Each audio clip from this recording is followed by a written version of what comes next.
बच्चे लोग ध्यान दीजिए इधर। जैसा कि आप जानते हैं कि इस बार का जो इस सेमेस्टर का जो एग्जाम आपका होगा नवंबर में, दिसंबर में संभावित है। मान के चलिए कि दिसंबर में होगा, फर्स्ट वीक में या नवंबर लास्ट में। तो उसमें जो है आपका लिखित एग्जाम है, इसलिए हम जो भी पढ़ाएंगे आपको एकदम इम्पोर्टेंट चीजें पढ़ाएंगे। वीडियो क्लास में जो कुछ भी उपलब्ध है वो सब क्या है, एग्जाम के पॉइंट ऑफ व्यू से इम्पोर्टेंट। आज जो हम क्वेश्चन आपको पढ़ाने जा रहे हैं इसको आप जो है लर्न कर लीजिएगा, है ना। हेडिंग आप वीडियो रोक रोक करके भी नोट कर लीजिएगा और नोट करके उसे ठीक से पढ़ लीजिए, तैयार कर लीजिए। ये एग्जाम के लिए इंपॉर्टेंट क्वेश्चन हो सकता है। रौनक जी बातचीत नहीं, ठीक है। आज का टॉपिक है, आज हम लोग पढ़ने जा रहे हैं इंडियन कॉन्ट्रैक्ट एक्ट 1872। इसमें जो है जो टॉपिक है वो है प्रपोजल। प्रपोजल में इस लेक्चर में जो है हम लोग दो बातों पे चर्चा करेंगे, एक है मीनिंग और दूसरा है प्रपोजल से रिलेटेड रूल, यानी कि उससे संबंधित नियम। ये हमारा अच्छा टॉपिक होगा। आइए शुरू किया जाए, आगे बढ़ते हैं। सबसे पहले हम लोग ये समझते हैं कि प्रपोजल किसे कहा जाता है। किसी भी कॉन्ट्रैक्ट का शुरुआत जो है सबसे पहले जो होगा वो किससे होगा, प्रस्ताव से होगा, प्रपोजल से। अगर मान लीजिए प्रपोजल ना किया जाए तो कॉन्ट्रैक्ट का निर्माण पॉसिबल ही नहीं है। तो अब प्रपोजल का मतलब, ऑफर का मतलब, ठीक है। देखिए इंडियन कॉन्ट्रैक्ट एक्ट में प्रपोजल शब्द का प्रयोग किया गया और इंग्लिश लॉ में ऑफर शब्द का प्रयोग किया गया। तो चाहे आपकी किताब में ऑफर लिखा हो या प्रपोजल लिखा, दोनों का मतलब एक ही है और वह है प्रस्ताव, ठीक है। तो प्रस्ताव की डिफिनीशन क्या है, तो इंडियन कॉन्ट्रैक्ट एक्ट के सेक्शन 2A में ये बताया गया है कि जब एक व्यक्ति किसी दूसरे व्यक्ति के सम्मुख किसी कार्य को करने अथवा न करने की इच्छा इस उद्देश्य से रखता है कि सामने वाला उस कार्य को करने अथवा उसे न करने यानी कि विरत रहने पर अपनी सहमति प्रदान करेगा, तो कहा जाता है कि पहले ने दूसरे के सामने प्रस्ताव किया। परिभाषा थोड़ी बड़ी है, ठीक है, कई सारी बातें हैं। एक बार और देख लीजिए, पहले इंग्लिश में देख लीजिए फिर हिंदी में देख लीजिए। Indian contract act 1832 section 2 subsection A, when one person signify to another his willingness. Willingness मतलब क्या होता है, इच्छा, टू डू यानी कुछ करने के लिए, आर टू एब्सटेन यानी कुछ में विरत रहने, अनुपस्थित रहने, ना करने, from doing anything with a view to obtaining the assent of the others to such act or abstinence he is said to make a proposal। ठीक है, यानी कि जब एक व्यक्ति, हिंदी में भी देख लीजिए, जब एक व्यक्ति किसी दूसरे व्यक्ति के सम्मुख किसी कार्य को करने अथवा उसे विरत रहने का मतलब न करने की इच्छा इस उद्देश्य से रखता है कि सामने वाला यानी कि दूसरा व्यक्ति, सामने वाला जिससे प्रपोजल करते हैं यानी दूसरा व्यक्ति उस कार्य को करने अथवा उससे विरत रहने के संबंध में अपना कॉन्सेंट यानी कि सहमति प्रदान करेगा, तो कहा जाता है कि पहले व्यक्ति ने दूसरे व्यक्ति के सामने प्रस्ताव रखा। ठीक है बच्चों, तो ये इंडियन कॉन्ट्रैक्ट एक्ट में डिफिनीशन दिया है। अब अगर इस डिफिनीशन को ध्यान से देखिए तो इसमें कुछ बातें निकल के आ रही। क्या बातें निकल के आ रही? परिभाषा में कहा गया है कि जब एक व्यक्ति किसी दूसरे व्यक्ति के सम्मुख, इसका मतलब यह है कि प्रपोजल के लिए एक दूसरा पर्सन भी होना चाहिए, ठीक है। किसी कार्य को करने अथवा विरत रहने यानी न करने, तो किसी कार्य को करने या विरत रहने यानी कि प्रपोजल जो होना चाहिए वो किसी काम को करने के लिए होना चाहिए या न करने की इच्छा, ठीक है, विलिंगनेस, इस उद्देश्य से रखता है कि सामने वाला उस कार्य को करने अथवा न करने पर अपनी सहमति प्रदान करे। ये डेफिनेशन है। तो इसमें जो फीचर निकल के आ रहे हैं वो 4 फीचर निकल के आ रहे हैं। इस परिभाषा को तोड़ के पढ़िए, ठीक है। तो इसको कैरेक्टरिस्टिक्स कह लीजिए या एसेंशियल ऑफ प्रपोजल, यानी कि पहला क्या है कि there must be at least two parties. There must be at least two parties यानी कम से कम 2 पक्षकार होना आवश्यक। कोई व्यक्ति स्वयं से, ठीक है, स्वयं से प्रस्ताव नहीं कर सकता। स्वयं से क्या किया जाता है, कमिटमेंट किया जाता है। कमिटमेंट मतलब प्रतिज्ञा, है ना। जब आप स्वयं से मान लीजिए दुखी हो गए, कष्ट में पड़ गए, या किसी को आप कह रहे हो तो आप सीरियल में देखोगे प्रतिज्ञा लोग लेते हैं, हाथ में जल लेते हैं। मैं डॉक्टर आलोक कुमार मिश्रा ये प्रतिज्ञा करता हूँ कि मैं आपको जो है बीआरएफ का सारा क्वेश्चन, इंपॉर्टेंट क्वेश्चन पढ़ाऊंगा। ये क्या है? कमिटमेंट है। यानी अगर कल के डेट में मैं भाग जाऊं ना पढ़ाऊं, यानी कि तुम क्या होगा, मेरी प्रतिज्ञा टूट जाएगी। लेकिन आप हमारे ऊपर कोई कानूनी कार्रवाई थोड़ी कर दोगे कि सर आपने कहा था, ठीक है, आपने प्रतिज्ञा किया। हम कहेंगे किसके सामने? आप कहोगे सर यूट्यूब पे है वीडियो, झूठ मत बोलिएगा, है ना। तो देखो बच्चों, कमिटमेंट और प्रपोजल में अंतर है। कमिटमेंट स्वयं को प्रोत्साहित करने के लिए होता है, और प्रपोजल जो है किसी कार्य को करने अथवा न करने के लिए होता है। और प्रपोजल के लिए कम से कम 2 व्यक्तियों का होना आवश्यक है।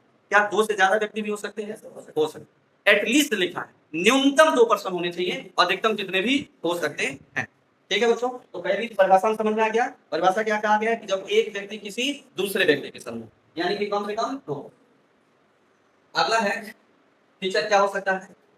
कहा गया है परिभाषा में किसी कार्य को करने अथवा न करने।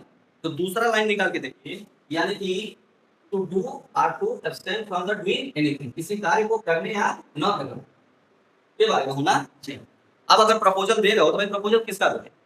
कुछ करने के लिए दोगे ना। जैसे मैं आपको प्रपोजल दे रहा हूँ, खुला प्रस्ताव दे, ठीक है ना, इसको ओपन प्रपोजल, तो आप सभी लोग समूह में हो तो 2 व्यक्ति भी हो गए। और मैं कहता हूं कि यदि आप रोज नियमित रूप से 1 घंटे की पढ़ाई बीआरएफ का करोगे और 90% मार्क लाओगे तो अगले क्लास की सारी किताब जो है हम आपको 50% डिस्काउंट पे दिलवाएंगे। समझ गए? फ्री में कहा दूंगा तब तो कॉन्ट्रैक्ट ही नहीं होगा, है कि नहीं? कंसिडरेशन होना आवश्यक है, आप जानते हैं। इसीलिए मैंने क्या कहा, 50% डिस्काउंट पे दिलवाऊंगा। अब मैंने आपको क्या किया? प्रपोजल किया किसी कार्य को करने का। क्या करना है? तो ठीक से 1 घंटे रोज पढ़ाई करना, बीआरएफ की पढ़ाई करना। ये क्या है? किसी कार्य को करने का। अब किसी कार्य को न करने का प्रपोजल, है कि नहीं? अब रौनक जी क्या किए? प्रियांशु का फफेला पकड़ने, ठीक है, अब कहे मार दूंगा इसको, हमने कहा मत मारो, ठीक है। यदि तुम प्रियांशु को नहीं मारोगे, बेचारा अपने पत्नी का अकेला है, ठीक, तो अगर प्रियांशु को नहीं मारोगे तो उसके बदले में मैं तुम्हें 1000 रुपए दूंगा, ठीक। तो बच्चों यहाँ पर किसी कार्य को न करने, यानी कि हमने यहाँ कहा कि आपको पीटना नहीं है। अब बिजनेस लॉ में क्या होता है? बिजनेस में क्या होता है, जैसे एजेंसियां दी जाती, ठीक है ना। तो अब क्या है कि मान लीजिए एक जिले में एक एजेंसी दिया गया, तो एक एजेंसी एक जिले में है लेकिन वो पूरा जिला कवर नहीं कर पा रहा, या फिर जो है कंपनी चाहती है कि एक जिले में 2 एजेंसी हो, जैसे गोरखपुर शहर बड़ा शहर है, लखनऊ बड़ा शहर है, तो एक ही एजेंसी नहीं कवर कर पा रहा है। तो पुराने जो पहले पूरे जिले का अधिकार मिला था, अब क्या है, जब 2 एजेंसी होगी तो उसका एरिया बढ़ेगा कि नहीं बढ़ेगा? तो जो पुरानी वाली एजेंसी होगी उसको कंपनी जो है कॉम्पनसेशन देती है, प्रॉमिस करती है कि तुम उस एरिया में अपना माल नहीं बेचोगे तो मैं तुम्हें इतना पैसा दूंगा। ये जो है किसी कार्य को न करने का प्रपोजल, ठीक है। दोनों तरह का प्रपोजल हो सकता है, समझ गए? तीसरा क्या था? तो परिभाषा तो है, ये परिभाषा ये था कि जब एक व्यक्ति किसी दूसरे व्यक्ति के सम्मुख, और ये जान लो कॉपी लिखते समय जैसे ही टीचर डेफिनेशन पढ़ेगा तुरंत जान जाएगा कि आप कितना जानते हो। अगर आपका डेफिनेशन सही हुआ तो नीचे हेडिंग देखते हुए चला जाता, अंदर एक्सप्लेनेशन पे बहुत ध्यान नहीं देगा। लेकिन अगर आपकी डेफिनेशन गलत है, इसका मतलब आप तथ्य ही नहीं जानते, तो आपका नीचे का भी एक्सप्लेनेशन मान लिया जाएगा कि आपने गड़बड़ ही लिखा होगा, और बहुत गौर से नहीं करके एवरेज नंबर देकर आगे बढ़ते हैं। फुल नंबर लेना है, मैं तो कॉपी चेक करता हूँ बीआरएफ का, अगर लड़का एकदम सही लिखा है, ठीक है, तो पहले 20 नंबर के क्वेश्चन आते थे, अब आपके 15 नंबर के आएंगे, सबसे बड़ा जो क्वेश्चन होगा तो वो 15 नंबर में 14 नंबर दे। नहीं तो क्या होगा, अगर डेफिनेशन गलत लिखा है, ऐसे लिखा है, तो 7 नंबर देके आगे बढ़ो, 8 नंबर देके, 9 नंबर 10 नंबर देके आगे बढ़ो, एवरेज लिखो, ऐसा। इसलिए परिभाषा याद होनी चाहिए। तो डेफिनेशन पढ़िए, उसी से विशेषता निकल के आएगी। जब एक व्यक्ति किसी दूसरे व्यक्ति, ये पढ़ लिया, किसी कार्य को करने अथवा न करने की इच्छा, ठीक है, इस उद्देश्य से रखता है कि सामने वाला उस कार्य को करने अथवा न करने पर अपनी सहमति प्रदान करेगा।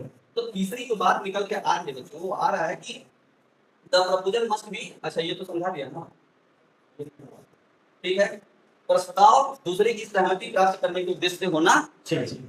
यानी कि जो प्रपोजल है, डिफिनेशन में क्या कहा गया है कि किसी कार्य को करने या न करने की इच्छा इस उद्देश्य से रखता है कि सामने वाला उस कार्य को करने अथवा न करने पर अपनी सहमति देगा।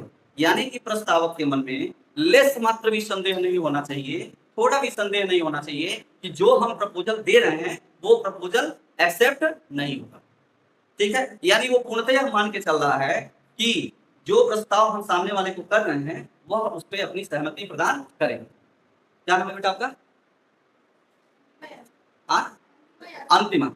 अंतिमा हमसे प्रस्ताव करते हैं कि सर यदि आप 5:30 बजे सुबह मेरे घर पे आते हैं तो हम आपको स्पेशल चाय पिलाएंगे। ठीक, अब ये जो है 5:30 बजे सुबह बुला रहे हैं, कहाँ? घर पे, स्पेशल चाय। तुरंत वहीं से दूध निकलेगा और वहीं से धार मार देंगे केतली में, है ना, गर्मा गर्म चाय आपको पिलाएंगे। पक्का जान रही है कि सर 6 बजे सूत के उठते हैं। ठीक, यानी ये प्रस्ताव तो कर रही है लेकिन इनके मन में ये चल रहा है ऐसा टाइम दूंगा कि ऐसा नहीं है कि नहीं। तो बच्चों यहाँ पर जो प्रस्ताव था वो हमारी सहमति लेने के लिए नहीं था, बस एक औपचारिकता के लिए था। जैसे आप कहते हो, मिलते हो, अरे सर कभी घर आइए, ठीक है, चाय पानी हो जाए थोड़ा सा। अरे भैया कभी घर आइएगा क्या मतलब? 1 बजे रात को पहुंच जाऊं तुम्हारे घर? क्यों? अरे आप डेट बताओ, मेरा बर्थडे है, ठीक है, हमारे भतीजे का मुंडन है ना, या आज हमारे वहाँ फला त्योहार है, या पर्टिकुलर टाइम पे ही शाम को 7 बजे सर मम्मी पापा घर पे रहते हैं, आइए आप भी चाय पीजिएगा, मम्मी पापा भी पी लेंगे, है कि नहीं? मम्मी पापा पियेंगे, आप भी पी लीजिएगा। ऐसे कहोगे तो नहीं होगा। क्यों? तो कोई ऐसे आएगा कि आइए घर में खाना तो बना ही रहता, आप उसी में खा लीजिएगा, तो कोई जाएगा आपके घर पे? नहीं भाई। ये यहाँ जो प्रपोजल है वो प्रपोजल देने वाला तो प्रपोजल दे रहा, लेकिन उसका उद्देश्य कतई नहीं है कि सामने वाला क्या कर ले, एक्सेप्ट कर ले, है कि नहीं? देखो बच्चों यहाँ पे विलिंगनेस लिखा है, इच्छा जो लिखा है उसके आगे लिखा है कि प्रपोजल करने वाला के हृदय में थोड़ा भी संदेह नहीं होना चाहिए। मैं जो है इसको समझाने के लिए, क्योंकि आप लोग जेनजी हो, आजकल बड़ा जेनजी अल्फा बीटा चल रहा। 2024 के बाद जो पैदा हुए सब बीटा है ना, 39 के बाद जो पैदा हुए पता नहीं वो गामा होंगे बीटा। ठीक, तो आप जेनजी हो, आपको आप ही की भाषा समझ रहे हैं। देखो प्रपोजल उस लेवल का होना चाहिए, ठीक है, प्रपोजल देने वाले की हृदय की मैं बात बता रहा हूँ। इसको एक थोड़ा सा विषय से हट के एग्जाम्पल से समझ सकते हैं। क्या एग्जाम्पल हो सकता है? जैसे अगर कोई लड़की या लड़का, ठीक है, जब उसके हृदय में प्रेम का ज्वार उमड़ जाता है ना, जब उस भूचाल से वो जो है घिर जाता है, तब वो क्या करता है? प्रस्ताव करता है।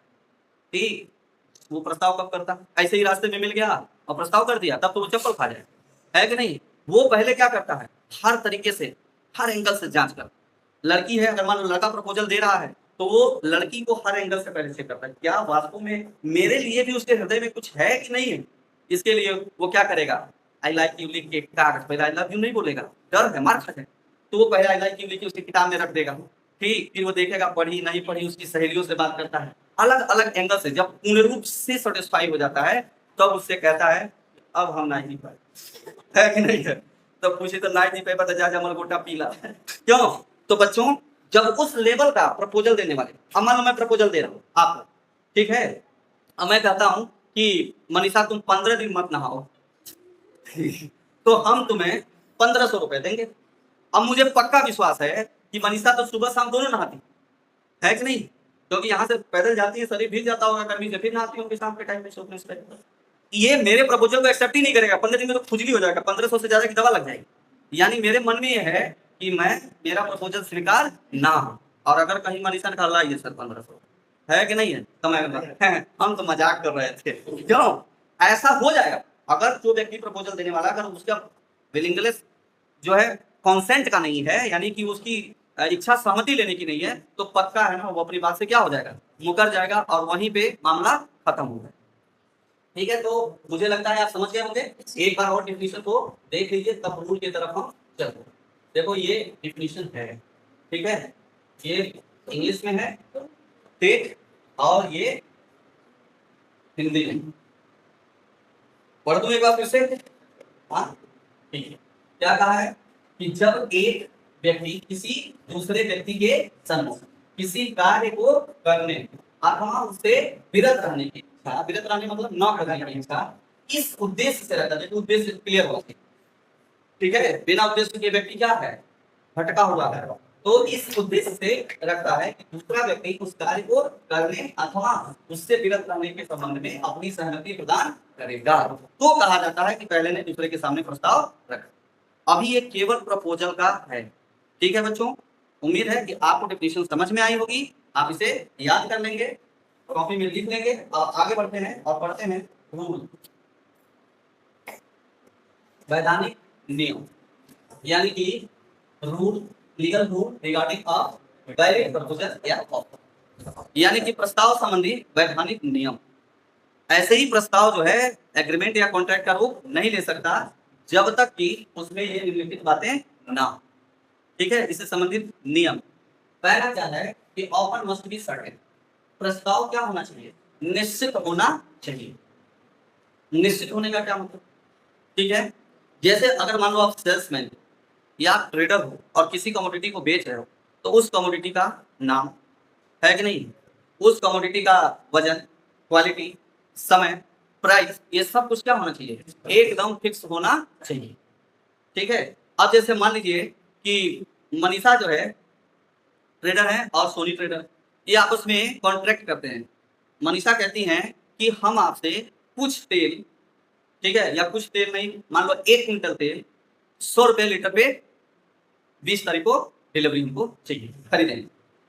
अब बताओ बच्चों, यहाँ पर क्या ये प्रस्ताव निश्चित है, नहीं है। क्या निश्चित नहीं है इसमें, कौन सा तेल, हो सकता है डिलीवरी के टाइम पे ये सरसों का तेल समझती हूँ, वो तिल का तेल समझती हूँ, है ना, क्यों भाई, ऐसा हो सकता है कि नहीं सकता, क्योंकि एक ही दुकान पे तिल का भी तेल मिलता है और सरसों का भी तेल मिलता है, तो इस आधार पे ये प्रपोजल मान्य नहीं हो।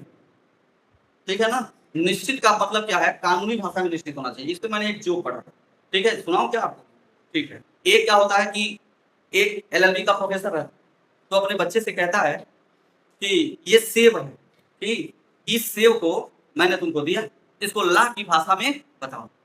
ठीक है, तब वो कहता है अच्छा, इसको ला की भाषा में बताना, तो खड़ा होता है, कहता है कि देखिए ये जो मेरे हाथ में है, ठीक है, मैं, जैसे मैं अपना नाम ले, मैं आलोक कुमार मिश्रा, स्नातक श्री दिग्विजयनाथ मिश्रा, ठीक है, ग्राम यहाँ, पोस्ट यहाँ, डिस्ट्रिक्ट, ठीक है, अपने पूरे होशो हवास में बिना किसी दबाव के जो ये मेरे हाथ में दिख रहा है, जिसको कुछ लोग संतरा, कुछ लोग नारंगी, कहीं पे ज्यादा पीलापन लिए, कहीं थोड़ा हरा भरा होता है, छिलका, गूदा, रस और बीज सहित, सामने वाला मनीषा, ठीक है, पुत्री फलाने, गांव यहाँ, पोस्ट ये, को बिना किसी दबाव के मैं जो है 50 रुपए में देने का वचन देता हूँ, और साथ में ये प्रमाणित करता हूँ कि इस संतरे पर किसी भी तरह का कोई मॉर्गेज नहीं है, किसी का कोई दूसरा अधिकार नहीं है, कोई इस पे विवाद नहीं है, बिक्री के बाद इस पे किसी भी तरह का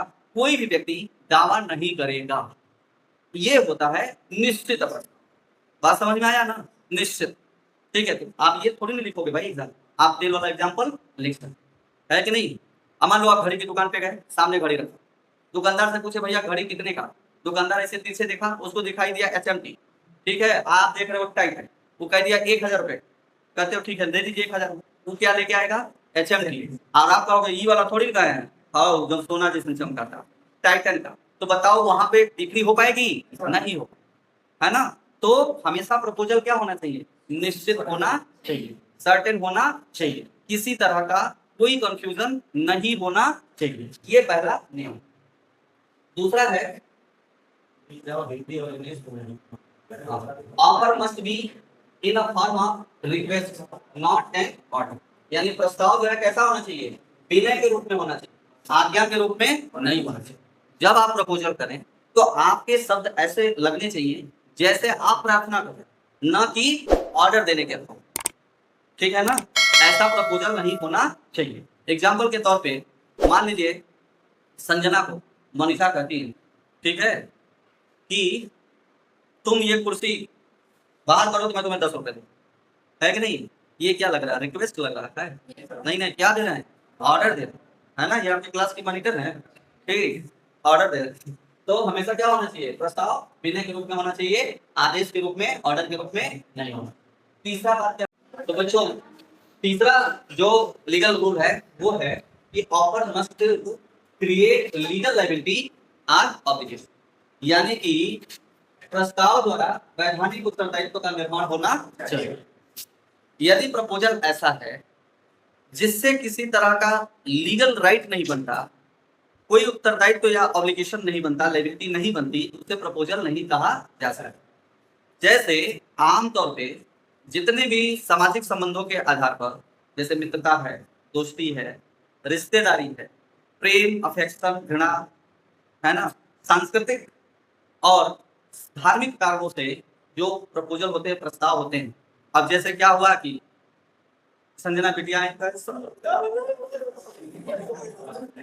पैसा मेरे रास्ते में क्या हो गया है, गिर गया, मैं इमोशन में आ गया, है ना, मैं फीस ला रही थी सर, रास्ते में गिरी, मैं इमोशन में आ गया, कहा कोई बात नहीं बेटा, तुम्हारी फीस सोनी, ठीक, तुम्हारी फीस कौन भर देगा, हम भर देंगे। अब इस समय मैंने इमोशन में बोल तो दिया, लेकिन जब फीस भरने की बारी आई तब मेरे सामने समस्या उत्पन्न हो। हमने कहा देखो बेटा, पूरी फीस तो नहीं भर सकती, है कि नहीं, ऐसा करो 100 रुपए ले लो। तो अब ये क्या मेरे खिलाफ मुकदमा कर देगी? मैंने तो उस समय इसलिए बोल दिया था ताकि ये रोए ना, ये भी तो हो सकता है ना, क्यों, ये भी हो सकता है। तो ये जो है, इससे लीगल ऑब्लिगेशन क्रिएट नहीं हुआ था, क्योंकि फीस भरना इनकी जिम्मेदारी। अब जो है आप कहोगे सर आपने तो वादा तो किया था कि फीस भर देंगे, है ना, तो भैया आप कॉन्ट्रैक्ट में पढ़ चुके हो कि कंसिडरेशन का होना बहुत आवश्यक है ना। अगर मान लो मैं इनको पैसे देता हूँ तो इनको तो कंसिडरेशन मिलेगा, प्रतिफल मुझे क्या मिलेगा, मौसा कहेंगे क्या, ठीक, मुझे कुछ भी लाभ नहीं मिलेगा। तो यहाँ पर दोनों ही तरफ से कंसिडरेशन न होने के कारण, और सामाजिक संबंधों में जैसे बिटिया के जो है 90% मार्क लेके पास हो गई, या इनके पापा ने इनसे कहा, प्रपोजल दिया कि बिटिया तुम 90% मार्क लाओ तो मैंने स्कूटी खरीदे, पापा को पूरा विश्वास था कि बिटिया लाएगी। ऐसी बात नहीं है, ठीक है। अब इन्होंने स्कूटी के लिए खूब परिश्रम किया और 90% लेके चलिए, पापा से कहीं, पापा कहे अब बीकॉम सेकंड ईयर में नहीं 3rd ईयर में लाओगी तब, है कि नहीं, यानी कि वो अपने पार से उतर गए। तो क्या ये अपने पिता के खिलाफ कोर्ट में जाके कह सकते हैं कि देखो ये जो कड़ी कड़ी मूछों वाला व्यक्ति खड़ा है ना, जिसको लोग हमारा पापा कहते हैं, है ना, ये स्कूटी दिलाने का प्रॉमिस किए थे और हमको स्कूटी नहीं दे, क्या ये मुकदमा कोर्ट में चल पाएगा? नहीं चल पाएगा। जज साहब समझाएंगे देखो बेटा तुम्हारे पापा हैं, तुम्हारे लिए काम करते हैं, चलो अगली बार दिलवा देंगे, केस खारिज, जाओ घर भागो, भगा देंगे कि नहीं भगा देंगे। तो इससे क्या हुआ कि कोई लीगल ऑब्लिगेशन क्रिएट नहीं हुआ। इस संबंध में एक बड़ा ही प्रसिद्ध मुकदमा है वॉलफेयर वर्सेस वॉल्फ। मिस्टर बल्फोर जो है, बल्फोर जो है, जो भी बल्फोर हो या जो नाम हो, बल्फोर, ठीक है, वो श्रीलंका में जो है अंग्रेजी सैनिक के रूप में कार्यरत, ठीक है, यानी कि अंग्रेजों के सेना में श्रीलंका में कार्यरत थे। ये 1818 के आसपास का केस है, थोड़ा देख लीजिएगा, ठीक है। तो उन्होंने क्या किया, जब छुट्टी हुई तो 2-3 महीने के लिए गए ब्रिटेन। वहां गए तो देखे उनकी पत्नी श्रीमती बेलफोर जो है वो बीमार थी या बीमार रह रही, और उनका इलाज लंबा चल रहा था। ये नहीं था कि गए तुरंत कमी फलाम खिलाया अब चलो चंगा, ऐसा कुछ नहीं था, है ना, वो लग रहा है दम्मा हो गया होगा, लंबा बीमारी चल रहा था। तो आते समय उन्होंने कहा कि देखो तुम घबराओ नहीं, है ना, लोग तुम हमको तुम्हारा पति कहते हैं, हम तुम्हें इतना पैसा, शायद वो 500 पाउंड था, ठीक है, इतना पैसा तुम्हें प्रतिमाह भेज दिया और उससे तुम इलाज करवा दे। फिर ये श्रीलंका में आए और उसके बाद जानते ही वो अंग्रेजों का क्या हाल है ना, वहां तो आज शादी किए और 3 दिन बाद डिवोर्स, इतना पति पत्नी में प्रेम रहता है। तो वो यहाँ आया और भुला गया, पैसा नहीं भेजा। इस पर श्रीमती बेलफोर ने जो है अपने पति के खिलाफ कोर्ट में मुकदमा दायर किया कि इन्होंने हमसे प्रॉमिस किया था कि ये इतना पैसा यानी कि 500 पाउंड हमको प्रतिमाह भेज दिया करेंगे और इन्होंने नहीं भेजा, इसलिए मुझे मेरा पैसा दिलवाया जाए। जज ने कहा तुम्हें तुम्हारा पैसा कैसा है कि नहीं, बात समझ रहे हो। जैसे अपने वहां शादी होती है तो जन्म जन्मांतर का 7 जन्मों का, है ना, क्या होता है, बंधन होता है। उनके वहां क्या होता है, कॉन्ट्रैक्ट होता है। मैरिज क्या होता है, कॉन्ट्रैक्ट। अब कॉन्ट्रैक्ट में जितनी बातें लिखी गई होती हैं उतना ही मान्य होगा। अब कॉन्ट्रैक्ट में, शादी के कॉन्ट्रैक्ट में ये तो नहीं लिखा होगा ना कि जब ये बीमार पड़ेंगे तो इनको 500 रुपया दिया जाए। अच्छा, अपने वहां शादी विवाह होता है तो कोई ये कहता है क्या कि हमारी अगर बेटी बीमार हो गई तो तुम इलाज कराओगे, बोलो, ऐसा कुछ होता है? नहीं होता। ये अंडरस्टूड है, ये प्रेम के ऊपर निर्भर करता है। लेकिन वहां पर जो है तो कोर्ट ने ये कहा कि देखिए यहाँ पर जो है जो प्रस्ताव किया गया था वो सामाजिक संबंधों के आधार पर किया गया था, प्रेम के आधार पर किया गया था। प्रेम खत्म, पैसा खत्म, है कि नहीं। हाँ, एक दिन देखे बुढ़िया माई पर जो है, अब क्या शब्द का मैं प्रयोग कर ना कर समझ में नहीं आ रहा, ठीक है। 2 लड़के थे, 1 लड़की, और उनमें आपस में झगड़ा हो रहा था। अब वो सब लड़की से सामान छीन रहे थे, लड़के जो है क्या कर रहे थे, वस्तु छीन रहे थे। तो वो कुछ वस्तु आराम से दे रही थी या कुछ वस्तु मतलब दे कुछ नहीं रही थी, उठा उठा फेंक रही। तो हमको समझ में आ गया, हम और श्रीमती जी दोनों थे, समझ में आ गया कि क्या मामला है। अब ब्रेकअप हो गया है, लड़के ने जो दिलाया होगा मोबाइल वोबाइल बैग वैग, ठीक है, वो सब वापस मांग रहा, लाओ मेरा दो। बात समझे? तो वहां पर कोई लीगल ऑब्लिगेशन क्रिएट नहीं हुआ, इसीलिए श्रीमती गरफोर का जो है केस था वो खारिज कर दिया। ठीक है बच्चों, लीगल ऑब्लिगेशन तभी क्रिएट हो सकता है जब दोनों में कंसिडरेशन होना चाहिए, जब प्रतिफल यानी हमको अगर लाभ हो रहा है तो आपको भी कुछ लाभ होना चाहिए, तभी जाके एक दूसरे के लाभ से ही लोग जुड़े रहते हैं। तो समझ में आएगा बच्चों, यहाँ पर कौन सा केस प्रासंगिक है। अब चूंकि एमसीक्यू नहीं हो रहा है तो बहुत अंदर तक भी जाने की जरूरत नहीं है, लेकिन फिर भी समझिए। ठीक है, यहाँ पर है पर्सन वर्सेस। अगला क्वेश्चन है कि कम्युनिकेशन ऑफ इज एसेंशियल, प्रस्ताव का संबंध होना जरूरी है। ठीक है, कम्युनिकेशन का मतलब होता है कि जो प्रपोजल दिया गया वो एक्सेप्टर के कान तक पहुंचना चाहिए, उसे जानकारी होना चाहिए। अगर मान लो हम कोई प्रपोजल देते हैं, उस प्रपोजल को आप सुनबे ना करो या आपके जानकारी में ना आए, तो उसे आप एक्सेप्ट कैसे कर सकते हो? नहीं कर सकते। ठीक है, मैंने बोला धीरे से 500 रुपया दो मेरा मोबाइल लो, है कि नहीं? मैंने क्या कह दिया, मनीषा 500 रुपया दो मेरा मोबाइल लो। अब जो है मनीषा ने सुना नहीं, कहा ठीक, सुना ही नहीं। बाद में संजना ने बताया कि सर 500 रुपये में क्या कर रहे थे, फोन देने की बात कर रहे थे। अब मनीषा मेरे पास आया, कहा लीजिए 500 रुपया दे दीजिए फोन। तो भैया वो फोन का प्रपोजल खत्म हो चुका है, क्योंकि जिस समय प्रपोजल किया गया उसका कम्युनिकेशन ठीक से नहीं हो पाया। धीरे मैंने बोला, कम्युनिकेशन ना होने की वजह से इन तक बात पहुंची नहीं, तो ये एक्सेप्ट कैसे कर सकते? मान लीजिए आपने लेटर लिख करके प्रपोजल किसी को भेज दिया, अब वो लेटर डाक में ही क्या हो जाए, बात समझ में आ जाए। जैसे मान लीजिए आलोक जी की शादी, ठीक, और ये इंग्लैंड से घोड़ा बग्घी मंगाने के लिए, इंग्लैंड की महारानी के घोड़ा बग्घी मंगाने के लिए एक प्रपोजल लिख करके मेल कर दिया। किसको? जिस व्यक्ति को। अब सही टाइम पे बैठ के इंतजार कर रहे हैं, अब घोड़ा बग्घी आएगा, अब घोड़ा बग्घी आएगा, अभी नहीं किया। ठीक, तो ये अगर मुकदमा वहां दायर करते हैं कि मेरा तो ब्याह खराब कर दिया इसने, है ना, मेरी बेइज्जती हो गई, हम तो पूरे क्षेत्र में हल्ला करवाए थे कि ब्रिटेन से घोड़ा बग्घी आएगा और उस पर बैठ के मैं दूल्हा बन के जाऊंगा, मेरी इज्जत खराब होगा। अब क्या हुआ, मुकदमा दायर हो गया, मुकदमे की जांच होकर आप घोड़ा बग्घी, हमको तो पता ही नहीं है कि आलोक की कब शादी है, बात समझना है। इसीलिए कई लोगों को आपने देखा होगा कि अगर वो चिट्ठी लिखते हैं, मैसेज करते हैं, व्हाट्सएप करते हैं, आमतौर पे जब आप पैसा भेजते हो ना, पैसा भेज देते हो, जिस व्यक्ति को मिलता है उसके पास मैसेज जाता होगा ना, नहीं फिर आप फोन करके कहते हो भेज जलवानी देख लो। बोलो सही है कि नहीं है? आप ऐसा करते हो कि नहीं करते हो? क्यों करते हो? इसलिए करते हो ताकि जो है कम्युनिकेशन कंप्लीट हो जाए और वो व्यक्ति कह देता हाँ, तो मान लिया जाता है पैसा पहुंच गया। आपने भेज दिया, उस तक नहीं पहुंचा, ठीक है, तो क्या वो पेमेंट मान्य होगा? नहीं होगा। तो कम्युनिकेशन अवश्य होना चाहिए। अब इस संदर्भ में एक बहुत ही शानदार मुकदमा है, बहुत प्रसिद्ध मुकदमा है, लालमन शुक्ला वर्सेस गौरी दत्त। लालमन शुक्ला जो है गौरी दत्त के वहां मुनीब रहता है, दुर्भाग्य से जो है गौरी दत्त का पुत्र खो जाता है, ठीक है, और गौरी दत्त अपने पुत्र को खोजने लगता है। चूंकि लालमन शुक्ला वहां उसके वहां मुंशी का काम करता था, इसलिए बिना कहे बिना जाने अपने मन से कि मेरे मालिक का लड़का है, मैं जिसके वहां काम करता हूँ। अच्छा बताओ बच्चों, आप मेरे विद्यार्थी, मेरा कोई सामान खो जाए तो अपने आप खोजते नहीं हो आप, ठीक है, मैं कहता हूँ मेरा पेन ड्राइव कहाँ चला गया, मेरा वो माइक किधर चला गया, तो आप खोजते हो कि नहीं खोजते हो? वैसे ही लालमन शुक्ला बिना किसी लालच के चला गया कहाँ, अरे बच्चे को खोजने। जब वो लालमन शुक्ला चला गया, कई दिन बीत गए, बच्चा नहीं मिला, तब जो है गौरी दत्त ने इनाम की घोषणा की, ठीक है, इनाम की घोषणा किया कि जो मेरे बच्चे को खोज के लाएगा उसे 500 रुपए का इनाम दिया जाए। संजोग से लालमन शुक्ला को बच्चा मिल गया। जब वो बच्चे को लेके आया तो लोगों ने कहा अब 1906 का केस है, 1913 का केस है, तो पैसा जो है 500 रुपए मायने रखता था। तो लालमन शुक्ला ने कहा गौरी दत्त साहब लाइए 500 रुपए, ठीक, तो गौरी दत्त ने कहा पैसा बे बोल दिया, नहीं दूंगा। मामला कहाँ चला गया? कोर्ट में चला। लालमन शुक्ला लेके गया और कहा कि गौरी दत्त ने अनाउंस किया था कि जो मेरे बच्चे को खोज के लाएगा उसे 500 रुपए मिलेंगे। तो वहां पे गौरी दत्त ने के वकील ने ये कहा कि चूंकि आप जब खोजने गए तो आपको प्रस्ताव की जानकारी थी नहीं, है ना, क्योंकि आपके खोजने जाने के बाद ये घोषणा की गई, जब बच्चा मिला तभी आपको ये जानकारी नहीं थी कि इसके बदले में 500 रुपया हमें मिलेगा, यानी आप पैसे के लालच में नहीं गए थे। यानी कि प्रपोजल का लालमन शुक्ला का वकील ने ये कहा कि ये जनरल प्रपोजल है। सीधी सी बात है, ये क्या है? जनरल प्रपोजल है, कोई भी एक्सेप्ट कर सकता है। तो ये जनरल प्रपोजल होने की वजह से जो है लालमन शुक्ला को पैसे मिलने चाहिए।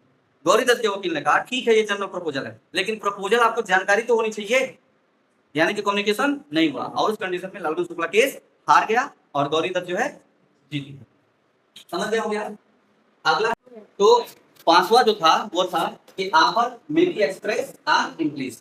प्रस्ताव जो है अस्पष्ट होना चाहिए या अस्पष्ट भी हो सकता है, और इम्प्लीज मतलब गर्भित भी हो सकता है। अब एक्सप्रेस ऑफर या एक्सप्रेस प्रपोजल क्या होता है?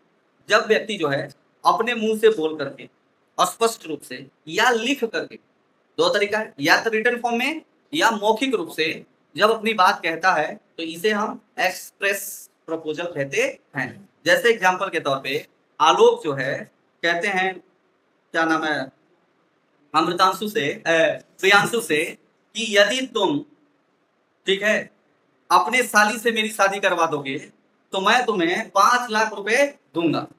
ये क्या है? एक्सप्रेस और स्पष्ट रूप से, कोई संदेह नहीं। शादी किससे करवानी है? साली से, कंफर्म है। पैसा कितना मिलेगा? 5 लाख। ये कहते हैं कि ये कहते हैं ना हमको विश्वास नहीं है, लिख के दो, है कि नहीं? तो पहला वाला प्रपोजल जो था वो रिजेक्ट हो गया। अब ये फिर जब लिख के देंगे तब वो एक्सप्रेस माना जाएगा। इन्होंने लिख के दिया कि यदि आप अपनी साली से मेरी शादी करवाओगे तो मैं आपको 5 लाख रुपए दूंगा। तो ये क्या है बच्चों? एक्सप्रेस। ठीक है। अब इम्प्लीज्ड क्या होता है? अब स्वाभाविक सी बात है इसके विपरीत होगा, ना मुंह से बोला और ना लिख के दिया, तब कैसे प्रस्ताव होगा भाई? हम लोग जब बच्चे थे घर पे तो हमारे पापा जो है ताश खेलते रहते, 4-5 लोगों को लेकर नीम के नीचे ताश खेलते। अब ताश खेलते खेलते उनके मन में आया कि पानी पीना चाहिए, तो फिर वो मन ही में सोच लेते थे कि किससे मांगना है, लेकिन वहां वो व्यक्ति है नहीं। तब तक मान लो वो सोचे कि अपने बड़े वाले लड़के से मांगेंगे और वो भूल गए। अब हम जाके वहां बैठे तो कहेंगे थोड़ा पानी मांगनी है, तो फिर कब मांगे भाई, है कि नहीं? कह रहे हम पानी मांगे नहीं है। अगर हम अगल बगल के लोगों से पूछवा दिए कि कभी मांगे हैं, बात समझ रहे हो, तो नाराज, क्योंकि कहेंगे देखो हमारे पास तो विश्वास नहीं, और उन्होंने मन में ही सोच लिया। तो भैया मन में आपने सोचा तो हमें कैसे पता चलेगा? ये हम उस समय नहीं समझते थे कि ये मन में सोचे होंगे, और जब बड़े हो गए तब हमको लगता था कि ऐसा बिहेवियर क्यों होता था। अगर कोई आचरण व्यवहार करते, चाहे ऐसे कहते, इशारों में कहते, मान लो गुटखा खाए नहीं बोल सकते, 5 रुपया का सामान है, गुटखा खाने वाला अगर थूक दिया तो समझो 5 रुपये से बड़ी बात कहने वाला। क्यों? तो वो इशारे में भी तो कह सकते थे ले आओ मनो, ठीक है, पानी पीने के लिए। तो ऐसा प्रपोजल जो न लिख के कहा जाए, न बोल के कहा जाए, बल्कि आचरण और व्यवहार के द्वारा किया जाए, तो ऐसे प्रपोजल को, या बॉडी लैंग्वेज से किया जाए, ऐसे प्रपोजल को इम्प्लीज्ड प्रपोजल कहा जाता है। एग्जाम्पल के तौर पे रेलवे लाइन, रेलवे नहीं, ट्रेन आती है तो ड्राइवर क्या करता है? रेलवे स्टेशन पर ट्रेन खड़ा कर देता है, जिसको उतरना होता है उतर जाता है, जिसको चढ़ना होता है चढ़ जाता है। बोलो ये यही होता है ना? हाँ, क्यों माइक लेके चिल्लाता है कि अब छावनी स्टेशन आ गया है, जिन जिन भाइयों ने टिकट लिया है राम श्याम मोहन डिब्बा नंबर 5 में बैठ जाओ, ऐसा कुछ बोलता है क्या? नहीं ना। वो अपने आचरण से ये कह दिया कि भाई हम ट्रेन खड़ा कर दिए, जिसको चढ़ना है चढ़ जाए, जिसको उतरना है उतर जाए। अब आप टिकट लेके स्टेशन बैठे हो, इंतजार कर रहे हो कि ड्राइवर जब कहेगा तब ना बैठूंगा। वो आया फिर ट्रेन लेके चला गया, तो क्या आप उसके खिलाफ मुकदमा दायर कर सकते हो? नहीं कर सकते। टेम्पो वाले को आप क्या करते हो? इशारा करते हो रुक जाओ, ठीक है, टेम्पो वाला रुक लेता है, आप पूछता है टेम्पो में से वो पान खा जाता हूँ, तो आप कहते हो, वो भी समझ जाता है, आप भी समझ जाते हो, ठीक है। यानी कि प्रपोजल हो गया, टेम्पो वाले को हाथ दिया, वो रोक दिया, आप जाके बैठ गए। दोनों लोग एक दूसरे से कुछ बोले क्या? नहीं बोले। वो ये भी नहीं पूछा कहाँ तक जाओगे, है ना? वो जिधर जा रहा था उधर ही लेके चला गया, आप भी बैठे जा रहे हो। अब आप उतर गए, ठीक है, वहां उतरने के बाद कहो कि तुमने तो कुछ किराया बताया ही नहीं था, तो क्या करेगा टेम्पो वाला? फटक फटक के पीटेगा कि नहीं आपको? कहेगा यहाँ तक चले और किराया देना पड़े। तो वहां बच्चों वो क्या है? इंक्रीज्ड है, ठीक है ना? गर्भित कहा जाता है। गर्भित कॉन्ट्रैक्ट या प्रपोजल उसे कहा जाता है जो आचरण व्यवहार के द्वारा किया जाता है। ठीक है, क्लियर है? आगे बढ़े। अगला क्वेश्चन है, अगला क्वेश्चन क्या है? अगला टॉपिक है ऑफर में भी जनरल और स्पेसिफिक।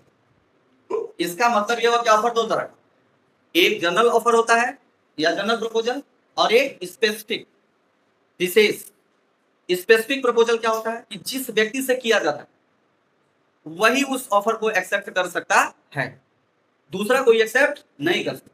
और जनरल प्रपोजल वो होता है जिसे कोई भी, जिस नियम शर्तों के अंतर्गत वो प्रपोजल किया गया है, कोई भी उस प्रपोजल को एक्सेप्ट कर सकता है।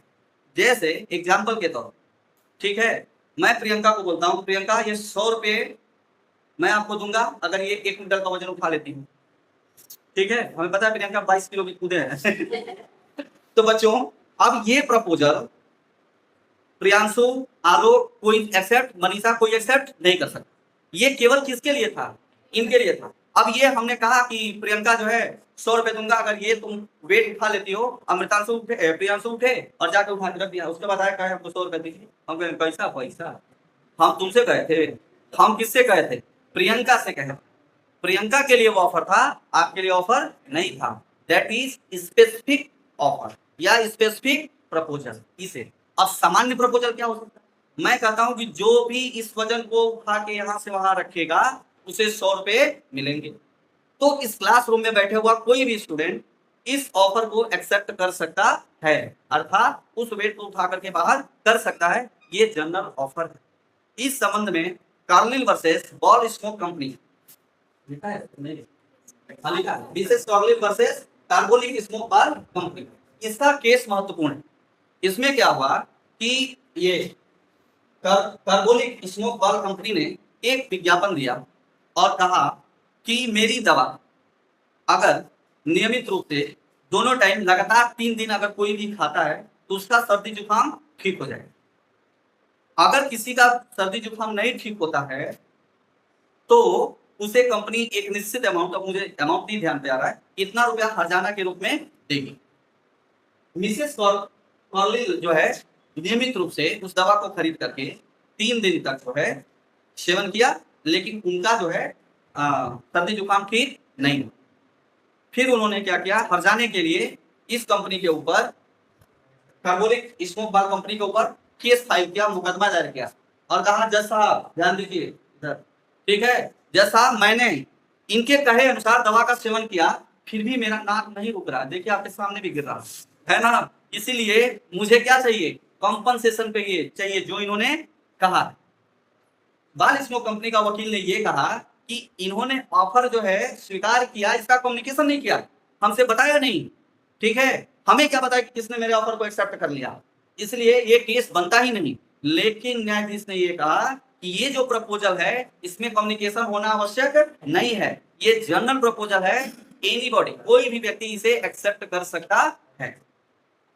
ठीक है बच्चों, समझ में आ गया? आगे बढ़े। स्पेसिफिक क्या होता है, जिससे किया जाए वही एक्सेप्ट करेगा, और जनरल क्या होता है, कोई भी एक्सेप्ट कर सकता।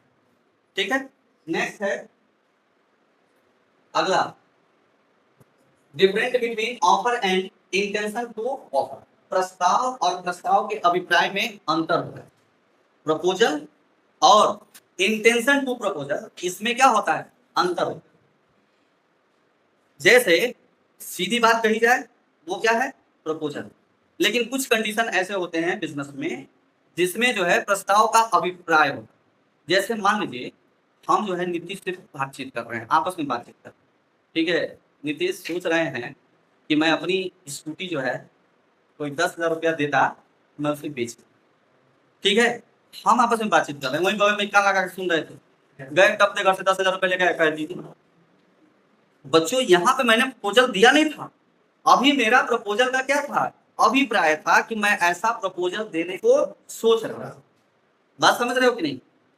तो ये जो है वही कहा है कि प्रपोजल और प्रपोजल के अभिप्राय में क्या होता है, अंतर होता है। यानी जो मैं बातचीत में कह रहा था, इस पे एक केस है, उस केस का मुझे नाम याद नहीं है, उसमें एक पिता जो है किसी दूसरे व्यक्ति से बातचीत के दौरान ये कहता है कि जो मेरी बिटिया से शादी करेगा उसको मैं, अब लोग बतियाते नहीं है कि हमारी बेटी की शादी होने वाली है, जिससे शादी होगी मैं उसको थार दूंगा, है कि नहीं, थार, ठीक। अब मान लो ये सुन लिए नीतीश जी, टप दे दूल्हा बन के गाड़ी पे पहुंच गए, ब्याह कर लिया, है ना, अब कहला ये थार, तो गया एगो गोल कैसे कहे भाई थार मतलब हम 4 व्हीलर की बात कर रहे हैं, कहा हम थार का मतलब जो हमारे वहां होता है हम उसकी बात कर रहे हैं। हो जाएगा कि नहीं? ठीक है, खैर यहाँ पर ये ज्यादा रिलेवेंट नहीं है। तो उस केस में होता क्या है कि वो व्यक्ति जो है बातचीत में कहता है कि जो मेरे बिटिया से शादी करेगा उसको मैं एक निश्चित अमाउंट, उस समय का जो है 10,000 रुपया था, 10,000 रुपये मैं दूंगा। किसी तीसरे व्यक्ति ने आके कहा कि हम अपने आपकी बेटी से शादी कर लेते हैं, क्या फर्क पड़ता है, ब्याह तो करना ही है। शादी हो जाती है, अब शादी के बाद जो है वो पैसे की मांग करता है, तो कहता है कैसा पैसा है कि नहीं? तो वो कहता है कि आपने मुझे प्रपोजल दिया था कि जो मेरी बेटी से शादी करेगा उसे 10,000 मिलेगा। उसने कहा कब प्रपोजल दिया? कहा हम सुनते थे, जब आप बतिया रहे थे तो हमने क्या किया था, सुना था। तो वो कहा कि मेरा ये मन कर रहा था कि जो मेरी बेटी से शादी करेगा उसे 10,000 रुपए मिलेंगे। कोर्ट ने कहा कि ये 10,000 पाने के आप योग्य नहीं है, क्योंकि इन्होंने प्रपोजल ही नहीं दिया, एक्सेप्ट ही नहीं हुआ। ये प्रपोजल का क्या था, अभिप्राय था, इंटेंशन। देखो लॉ में जो है इंटेंशन का भी ध्यान रखा जाता है, ठीक है। अब मान लो मैं चाकू निकाला इसे, ठीक, और ले आके मनीषा के आंख के सामने इसे कर दिया, ठीक, और मनीषा डर गई, डर के गिर गई, डाकू के। बताओ बच्चों, मैंने इनको मारा, मैंने दांत तोड़ा, तो क्या मेरे खिलाफ मुकदमा चलेगा? बिल्कुल चलेगा, है ना, क्योंकि वहां पर ये देखा जाएगा इंटेंशन ऑफ लॉ, मुकदमा तो चलेगा। अब कौन सा मुकदमा चलेगा, ये इंटेंशन देखा जाएगा कि क्या मैं हत्या करना चाहता था, परिस्थितियां ऐसी थी, या मैं डराना चाहता था, या मैं मजाक कर रहा था। तो मैं तो यही सिद्ध कर सकता, नहीं हम तो मजाक कर रहे थे, है ना। और ये क्या प्रूव करेंगे, ना जज साहब ये तो हमके मुआवल चाहत रहे। क्यों भाई, बोलो सही है कि नहीं है? केस तो चलेगा, सजा हो ना हो वो अलग बात है। लेकिन यहाँ पर कॉन्ट्रैक्ट लॉ में अगर इंटेंशन टू ऑफर है तो कॉन्ट्रैक्ट ही नहीं हो सकता है, क्योंकि जब तक या तो इम्प्लीसिट या तो एक्सप्रेस ऑफर ना हो और वो ऑफर एक्सेप्ट ना हो। आप बताओ, अभी डिफिनेशन पढ़े थे, जब एक व्यक्ति किसी दूसरे व्यक्ति के साथ किसी कार्य को करने अथवा न करने की इच्छा इस उद्देश्य से रखता है कि सामने वाला उस कार्य को करने अथवा न करने पर अपनी सहमति देगा। तो बताओ बच्चों, यहाँ कोई दूसरा व्यक्ति है नहीं, प्रपोजल देने वाले की कोई ऐसी इच्छा नहीं है कि अभी क्या कर लेंगे, एक्सेप्ट कर। बात समझ रहे हो कि नहीं? आगे बढ़ते हैं। आठवां है different between an offer and invitation to offer. प्रस्ताव तथा प्रस्ताव के निमंत्रण में अंतर होता है।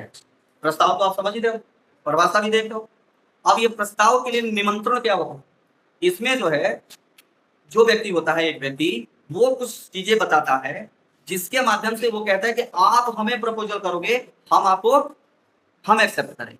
जैसे आप होटल में गए हो खाना खाने, रेस्टोरेंट में, तो वहां पे एक मेनू कार्ड रखा रहता है, ला के जैसे आप बैठे हुए किताब रख देता है या पहले से ही रखा रहता है। अब उसमें लिखा रहता है ब्लैक डॉग 200 रुपया प्लेट, ठीक है, पाव भाजी, नहीं हॉट डॉग का देना, ब्लैक डॉग नहीं, हॉट डॉग 200 रुपया, गरम गरम कुत्ता खाने गए, ठीक। तो मान लो वो लिखा रहता है, अब वो 200 रुपये लिखा हुआ है, तो इसका मतलब ये नहीं है कि वो 200 रुपये में आप जो है के सामने हाजिर करेगा। वो ये कहता है कि इस मेनू कार्ड को पढ़िए, इनमें जो वस्तुएं हैं उन वस्तुओं को आप ऑर्डर करिए, यदि प्रस्ताव दीजिए, तब हम आपको बना करके देंगे।